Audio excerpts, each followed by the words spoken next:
Hey there, space weather enthusiasts. We are back, and we've got a reason to have the shades on, as we've got some large sunspots, several of them having just risen over the eastern limb.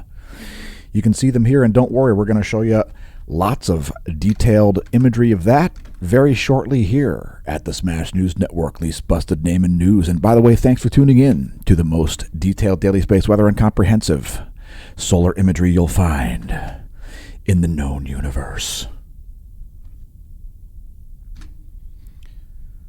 So here is a full disk view. By the way, that last video was a 24-hour SDO video featuring 171 plus 304 angstroms. We've got some setting regions in the western limb. We're going to see an uptick in the radio flux. We've also got a coronal mass ejection. Yeah, that's right, a coronal mass ejection. We'll tell you about when we expect it to strike Earth. Later in the video, we're expecting it on May 4th, mid to late day. Don't worry, we'll share all that info with you here in a moment. So there's the house favorite wavelength. We'll also show the ever-popular 304 angstroms, ionized helium.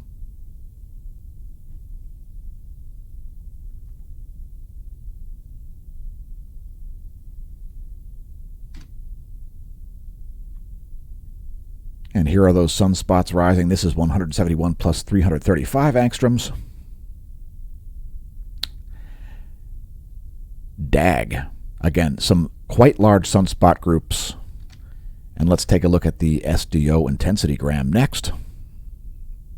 So you've got a huge sunspot group there setting in the southwest. That's this portion down here. And you've got a large group that just rose up here in the northeast, and another, at least a single sunspot that rose down here in the south, close to the equator, actually. Here's colorized magnetogram for yesterday plus today. So we'll have two new named sunspot groups today and a general solar uptick. Let's take a brief moment to see what's going on planet Earth before we return to space.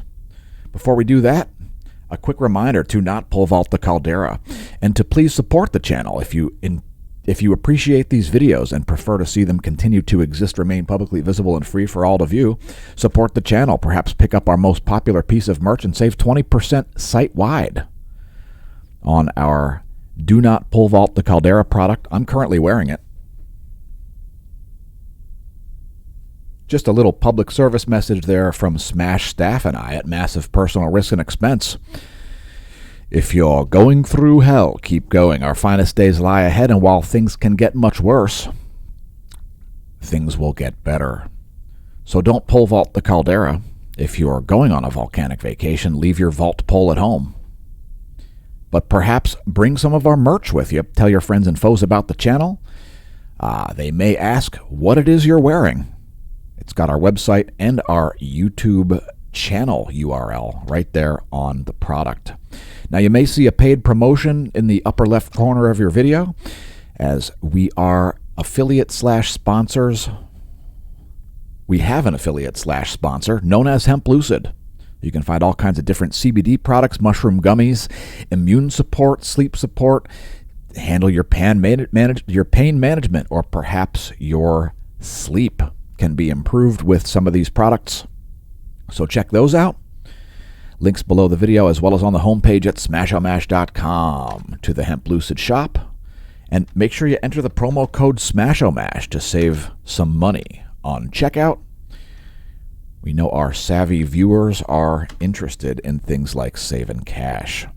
Some more ways to save cash later in the video, by the way. Let's see what's going on planet Earth here as far as volcanic eruptions. Subanose-jima is producing a 6,000-foot plume of volcanic ash. Luatolo, also a 6,000-foot ash plume over the Lesser Sunda Islands from Luatolo. It's a 6,000-foot ash plume.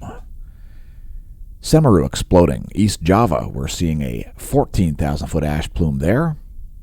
Flight level 140. Flight level 210 over central Mexico from Popocatépetl. Fuego exploding. Flight level 150 over Guatemala. Revenador featuring Ecuador exploding. Flight level 150. Flight level 240 from Sabancaya in Peru as it explodes. It's a 24,000-foot plume of volcanic ash. Let's see what's going on as far as seismicity. Here is the 90-day bar graph from volcanodiscovery.com. And seismically pretty calm here over the past 24 hours. No major quakes. We do see continued seismic unrest on the west coast of North America. So just please remember, folks, that any earthquake can be a foreshock. And let's cite the quakes over a 5 magnitude that have come in the past 24. There was a 5.1 at New Zealand. That was at 11:59 Universal Time yesterday, 1 minute before noon, actually 2 seconds before noon.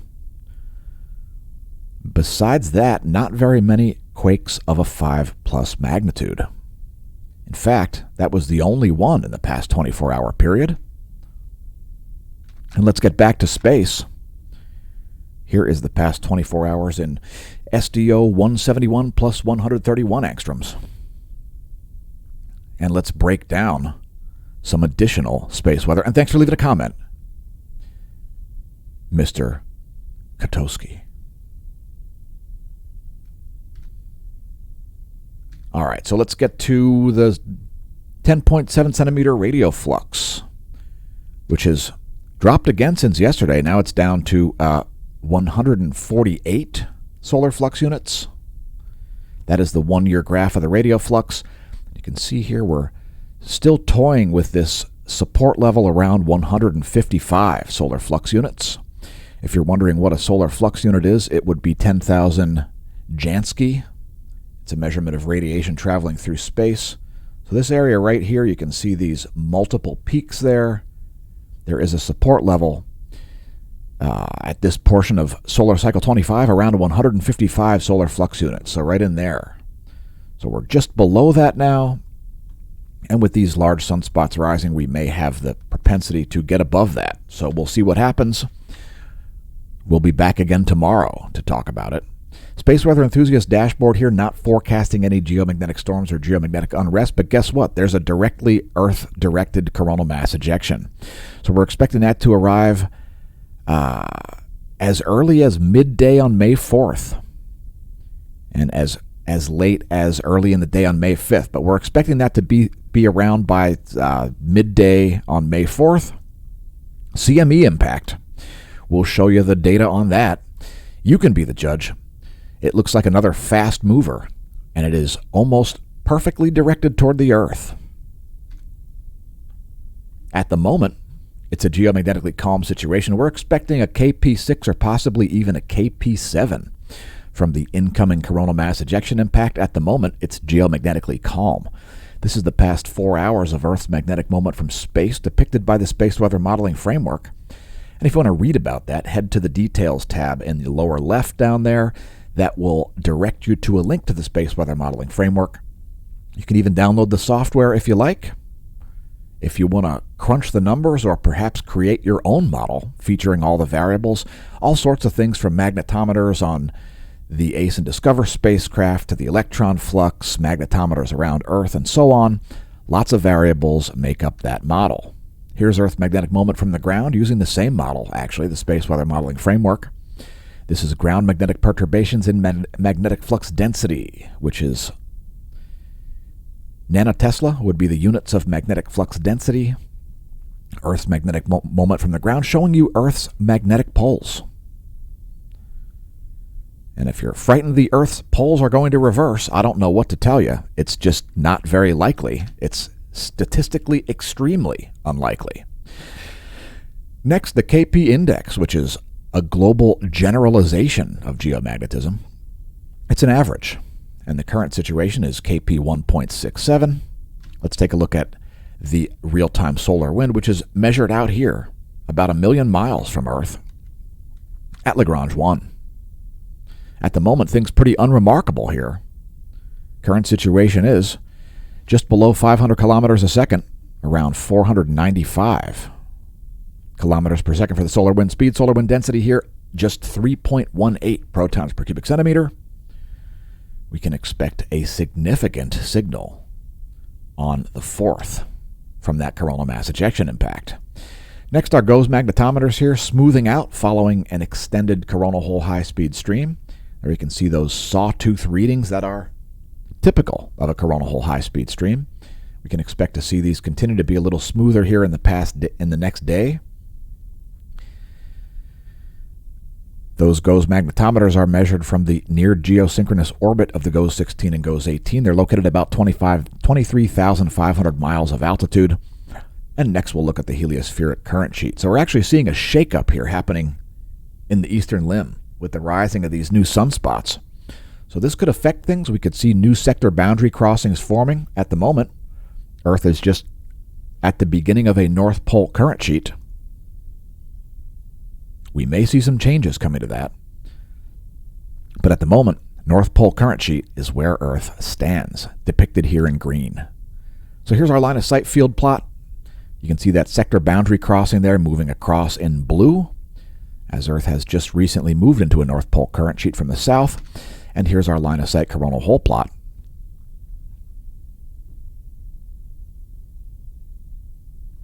So we've got a series of significant North Pole-oriented coronal holes here rotating in ahead of those new sunspots, which we'll get to next. But first, here are those coronal holes, and those transequatorial ones are pretty well defined.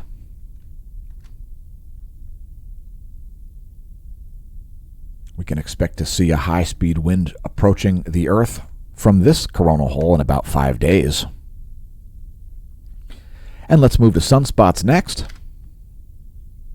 Since it's indeed new sunspots showing up here, we'll have at least one new named sunspot group, 3294.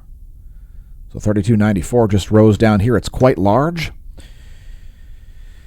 And the likelihood of large flares remains. Don't be surprised to see an X-class solar flare, mainly from this setting group down here. I don't think it's done yet. It is certainly magnetically complex enough to produce additional large solar flares. Now we've got 1600 plus 1700 angstroms. These are more 24-hour videos, and we're going to show some close-ups of these active regions. So let's start out down there in the... Actually, we just zoomed in here, since we can fit almost all the sunspots there. In fact, I think all the sunspots are right on that view. Allow me to get out of the way. And let's take some close-ups.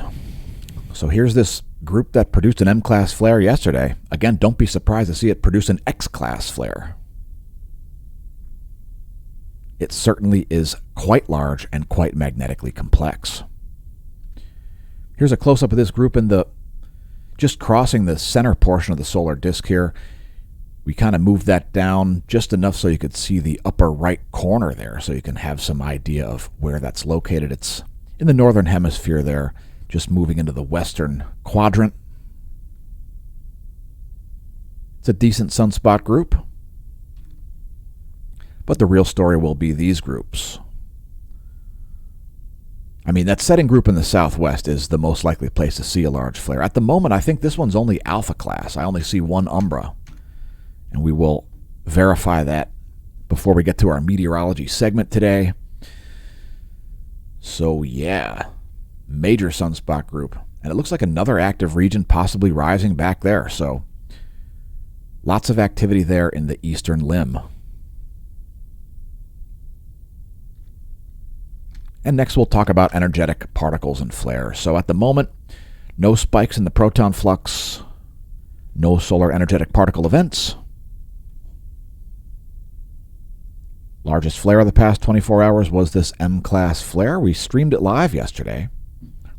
That was right at 1300 universal time. Peak flux was about 7. It was about an M7 flare. And let's take a look at that. Here is 131 plus 100, that's just 131 angstroms. It's 131 plus 131 angstroms. And let's switch to 94. Here's 94 angstroms.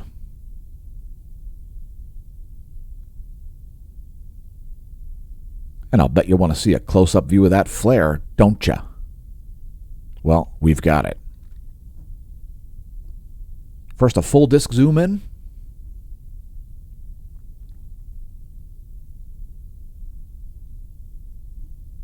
"24 more hours of SDO.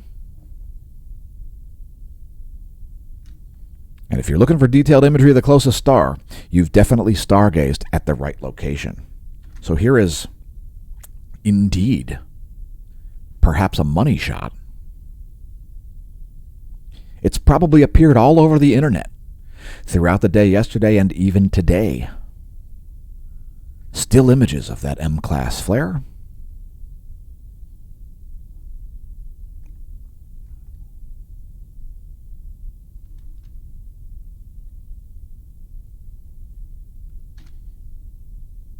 And here it is in 131 angstroms.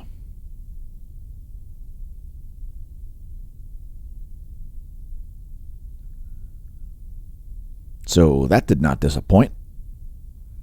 And if you're wondering where the coronal mass ejection came from, it came from actually the southeast, not from over here at all. We'll get to it when we talk about coronagraphs. So, again, likelihood of additional large solar flares is very high. Don't be surprised to see an X-class flare. We did see the background X-ray level move up into the C-class range as forecast. And let's talk about Twitter. If you're not on Twitter, if you've unplugged from social media entirely, we don't blame you. But if you are on social media, join us over on Twitter and follow the hashtag #NameThatFilament if you want to name filaments after living people. Also, you can find a link to our brand new Amazon shop. We're now an Amazon affiliate.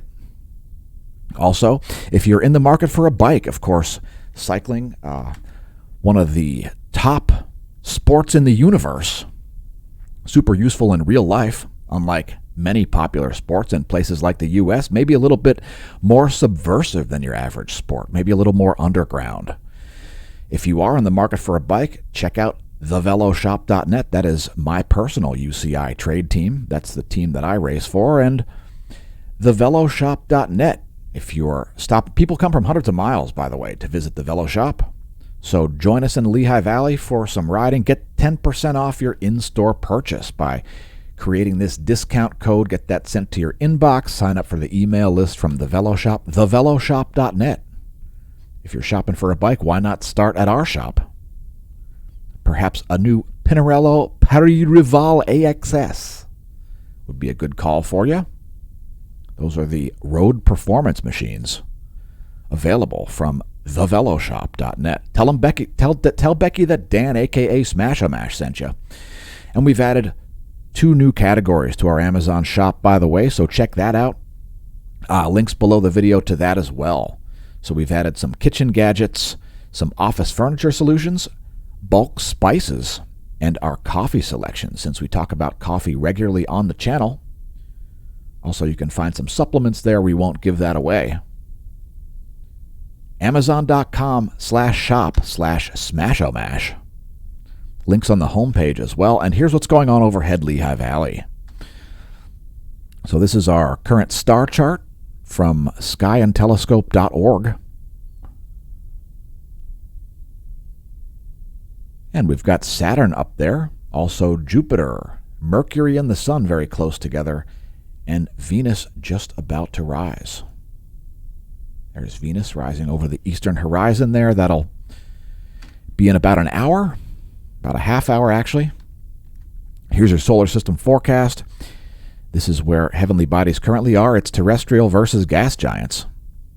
All the terrestrial planets on this side of the solar system, all the gas giants on the other side, and we'll advance this 1 week. Here's where things will be on May 9th. We will have a gibbous waning moon by that date. And let's move on to coronal mass ejections. Now, one occurred this morning around 5 o'clock Universal Time. You're not going to see it in this imagery. This is yesterday's images. And when we switch to today's images, you will see a halo ejection.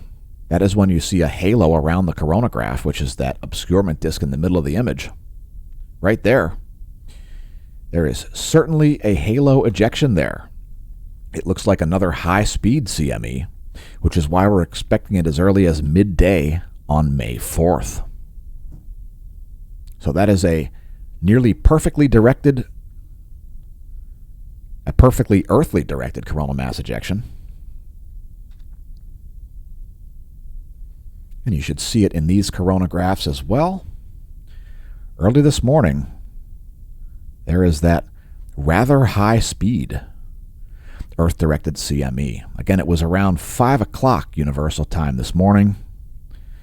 Expect the possible KP7 to show up later in the day on May 4th.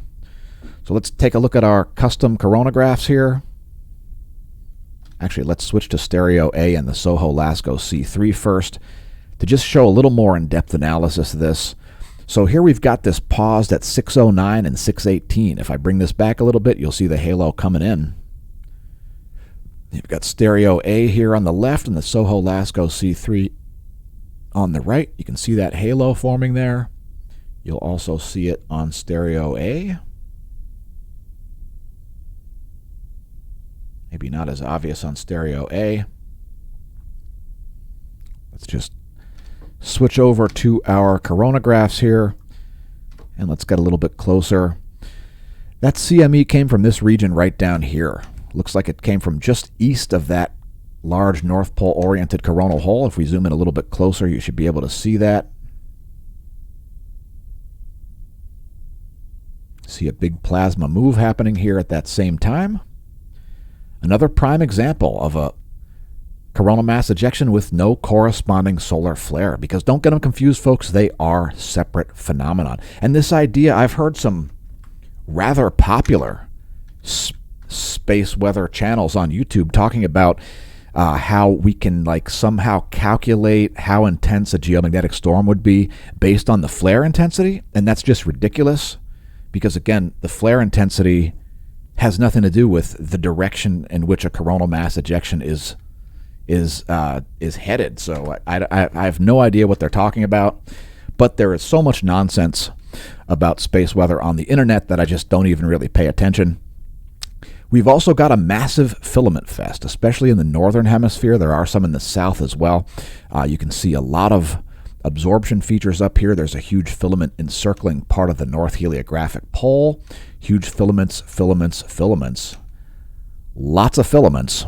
Again, likelihood of coronal mass ejections continues to remain very high.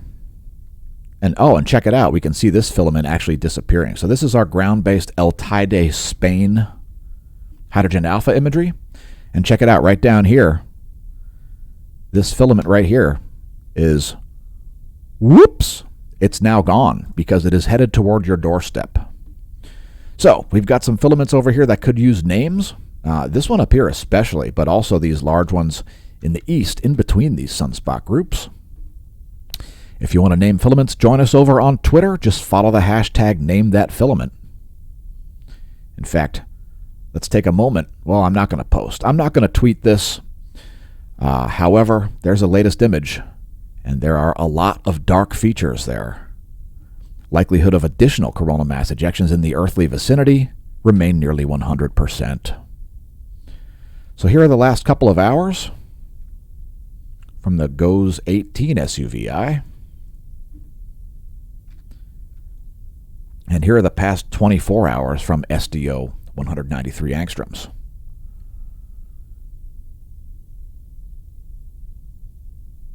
Really cool situation where a coronal hole opens up right here. You can actually see the corona part right here, right in here, right there. Interesting little plasma reorientation phenomenon happening there. It's like a coronal hole that opened and then instantly closed again.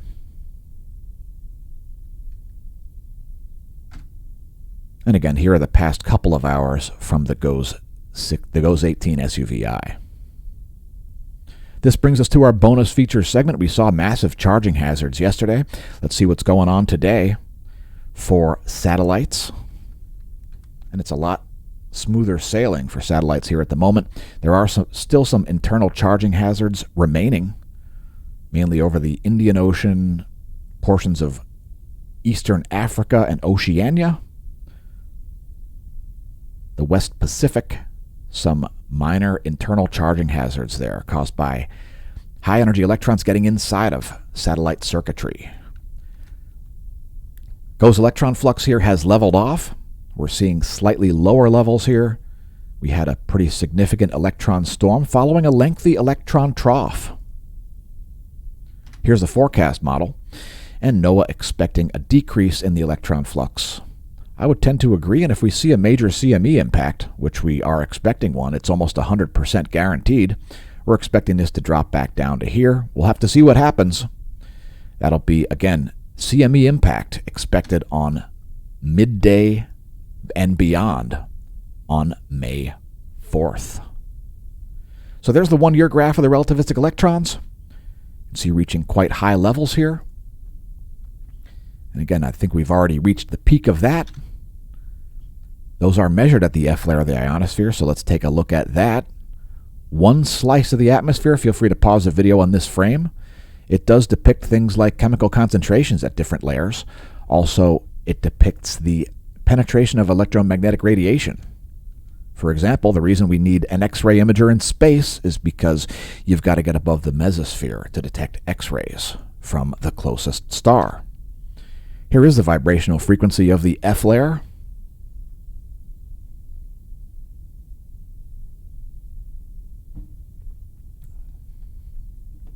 And it is continuing to calm down here following the strongest geomagnetic storm in over a decade. Over 2 decades, actually.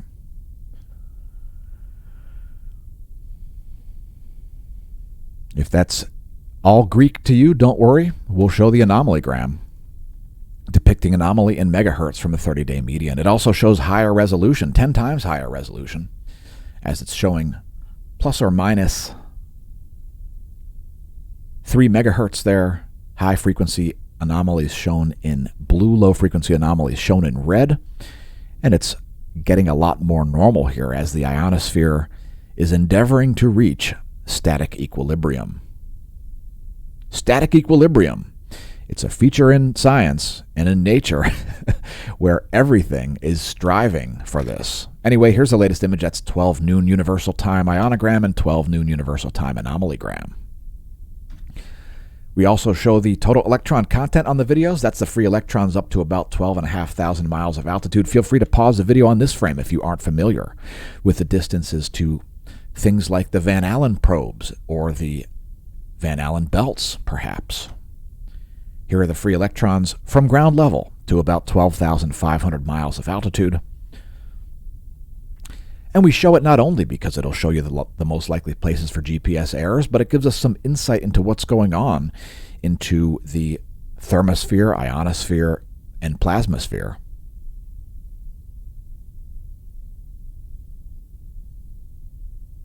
So those are the free electrons, the total electron content, the coupled thermosphere, ionosphere, plasmasphere electrodynamics model. And we'll close out the space weather section of the video with the latest intensitygram and latest colorized magnetogram. So let's take a look at this sunspot group before it sets.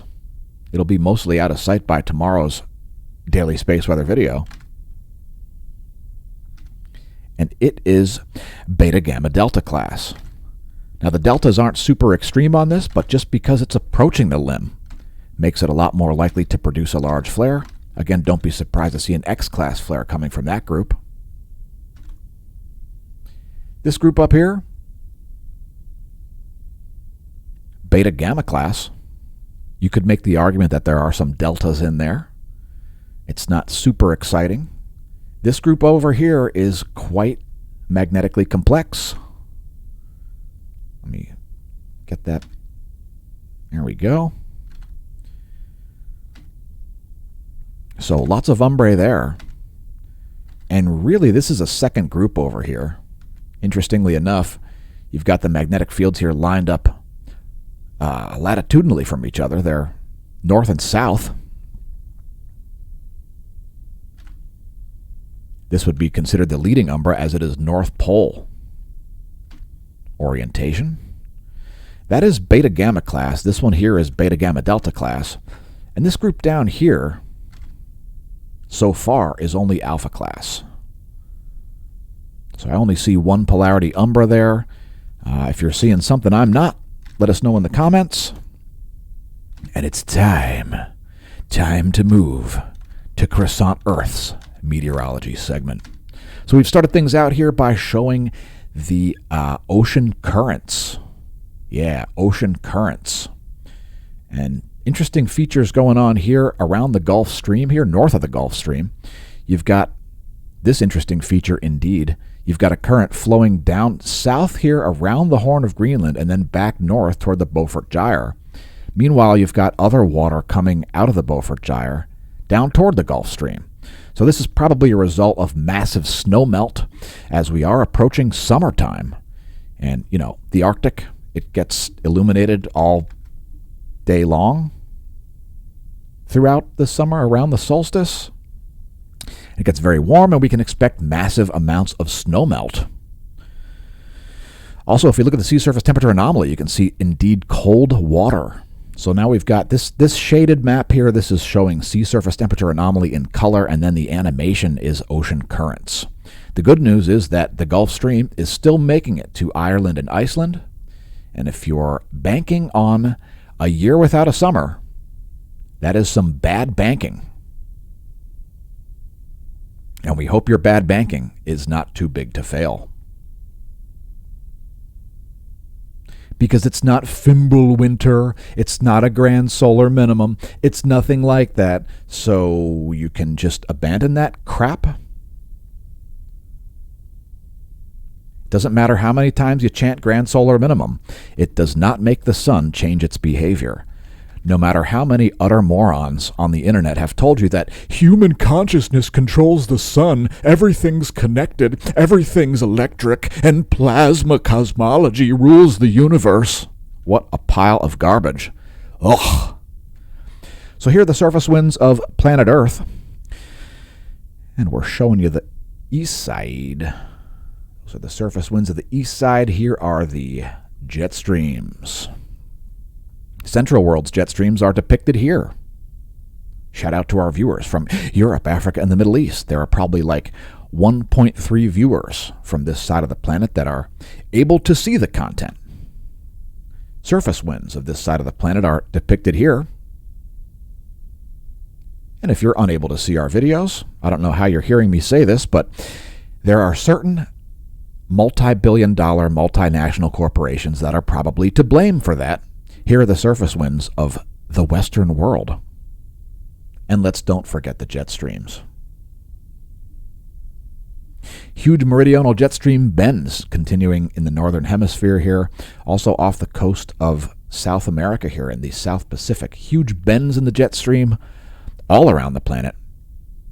And let's continue with meteorology here to show clouds and fog over the Americas.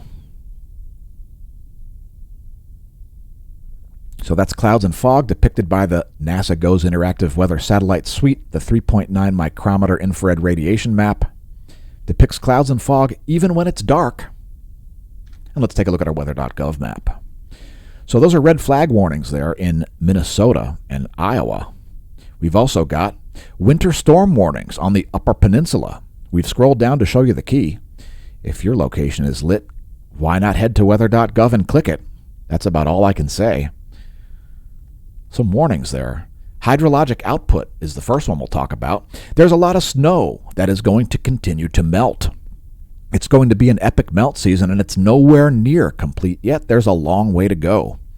We've got anomalously warm temperatures coming to the northern Rockies there, anomalously cold temperatures coming to California, and to the eastern portion of the U.S. That's your 72-hour GFS temperature anomaly forecast in degrees Celsius.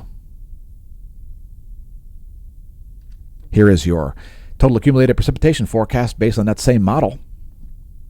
That is in inches, by the way. The GFS 72-hour total accumulated precipitation forecast in inches. And since some of that precipitation will be in the form of snow, there is your total accumulated snow depth change in inches. as snow is returning to Pennsylvania in the month of May, also New York and West Virginia and Michigan and Wisconsin and Colorado. And don't forget California, Oregon, and Nevada. And how about Utah? What about Wyoming? Anyway, let's move on to our pressure and precipitation forecast. Again, the same model, the GFS 72-hour, as that low, which is hanging out around the Great Lakes, is going to kind of break down and then sort of reform over New England, bringing repeated precipitation to the state of Pennsylvania. And also some snow, as you can see from the blue. That's your 72-hour GFS pressure and precipitation forecast, courtesy of tropicaltidbits.com. Next, we've got your windy.com map. And here's a great example of what sucks and what blows. You see this? This low, this sucks. You can see wind is going toward it. And this high up here, this blows. As you can see, wind is coming from it. Why is that, folks? It's because imagine pressing down on a kiddie pool. You've got this tub of fluid and you press your hand down. What does that do? It creates low pressure eddies around where you're pressing your hand down. It creates a high pressure below your hand. And as the water attempts to reach static equilibrium, you've got low pressure eddies surrounding that. Anyway, that's your pressure map from windy.com.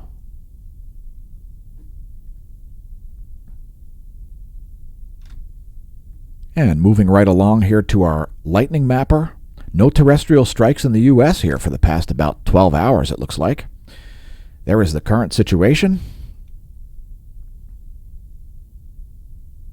No thunderstorms currently active in the U.S.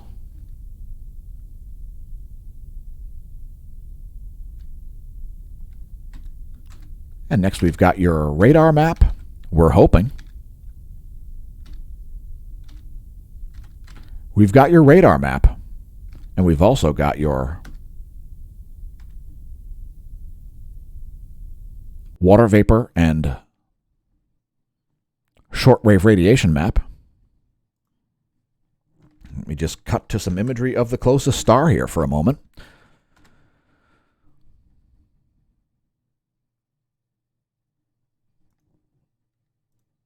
Okay.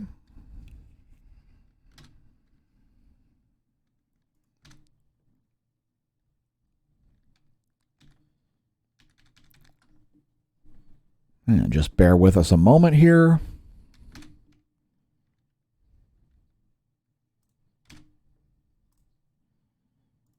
Sometimes those images do time out.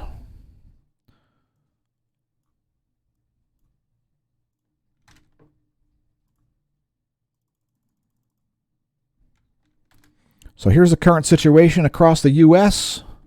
There's the full 50 states of ALSA, former nation, now banana republic, which began, by the way, in about 2015 when it was clear that the press was completely dead. The free press, completely dead. Rather than complain about it, we just created the Smash News Network least busted name in news. There is the U.S. Doppler radar map. As that low continues to hang out, not too far from Detroit.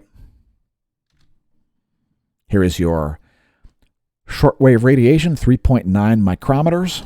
And there is your 6.19 micrometer radiation map showing the water vapor. Here's a recap. There is your U.S. Doppler radar.